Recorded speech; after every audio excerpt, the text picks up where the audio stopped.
America బంధం బలపడుతోంది. Trump ఏమో I love you Pakistan అని అంటోన్న పరిస్థితి. అమెరికా తీరుపై భారత్లో కూడా వ్యతిరేకత వస్తోంది కదా సార్. తాజాగా అమెరికా విదేశాంగ మంత్రి మార్క్ రూబియో అంటూ ఉన్నారు సార్, అమెరికా పాకిస్తాన్తో బలమైన సంబంధాలు పెంచాలని కోరుకుంటోంది, కానీ అది భారతదేశానికి నష్టం కలిగించేలా ఉండదు అని చెప్పేసి.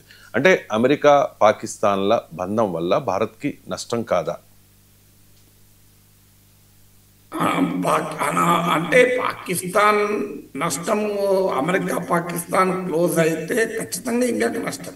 కానీ అమెరికా నీతులు చెప్తోంది, అంటే మాకు పాకిస్తాన్తో ఉండే సంబంధాలు భారత్తో ఎలాంటి ఎఫెక్ట్ ఉండవు, మేము ఒకదానికొకటి సంబంధం లేదని. మరి ఇండియా, చైనా, రష్యా, మీకు మనము షాంఘై కోఆపరేషన్ ఆర్గనైజేషన్ సమ్మిట్కి మన ప్రైమ్ మినిస్టర్ వెళ్తే జిన్పింగ్, నరేంద్ర మోడీ, పుతిన్ ఒకే వేదిక మీద ఉంటే ఎందుకు భరించలేకపోయాడు Trump? India is dead economy అని, రష్యాతో కలిపి చావండి అని ఎందుకన్నాడు? మరి ఎందుకంత భయపడ్డాడు? So India we are losing Russia and India to China అని వ్యాఖ్యానించాడు కదా. మరి ఎందుకు వ్యాఖ్యానించాడు? ఇది మొదటిగా చెప్పాలి. అంటే మీరు పాకిస్తాన్తో స్నేహం, ఇండియాకేం ప్రమాదం లేదు, ఇండియా భయపడాల్సిన అవసరం లేదన్నప్పుడు మనం ఆ దేశానికి చైనాతోనో రష్యాతోనో స్నేహం ఉంటే మీరు ఎందుకు భయపడాలి?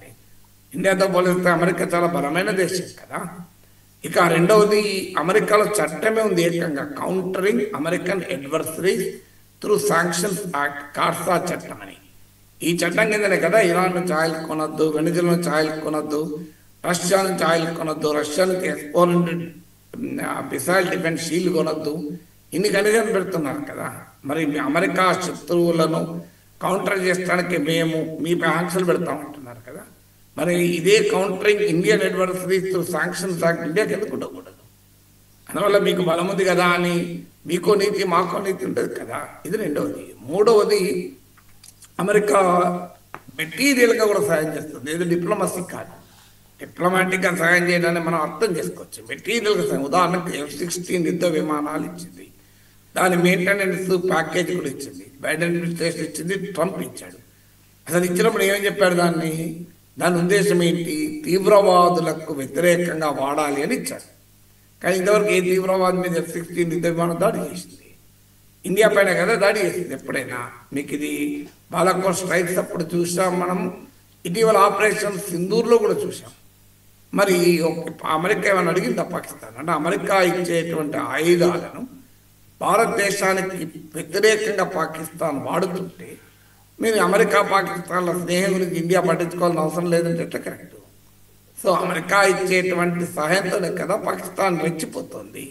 ఇలా అమెరికా తలుచుకుంటే పాకిస్తాన్ తీవ్రవాద కార్యకలాపాలని ఒక్క సెకండ్లో ఆపగలుగుతుంది, అంత కంట్రోల్లో ఉంటుంది. ఈవెన్ పాకిస్తాన్ ఒక న్యూక్లియర్ పవర్గా ఎమర్జ్ అవ్వడానికి కారణం అమెరికా కదా.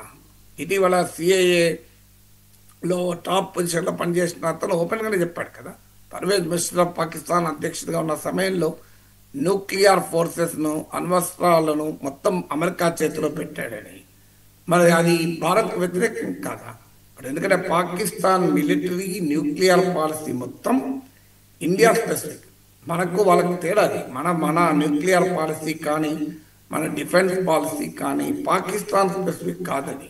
మన దేశ ఆత్మనిర్భరత అంటే మా దేశం బలంగా ఉండాలి. ఎవరికి వ్యతిరేకంగా మనం రక్షణ సామర్థ్యాన్ని పెంచుకోము, ఎవరికి వ్యతిరేకంగా మనం అణ్వస్త్రాలను రూపొందించము. ఇది మన విధానం. పాకిస్తాన్ విధానం అది కాదు, ప్యూర్లీ ఇండియా స్పెసిఫిక్ కదా. ఇండియాతో అబ్సెషన్ అయినటువంటి కదా. లసీం మునీర్ అన్నయ్య మాటలు మనం చూడలేదా?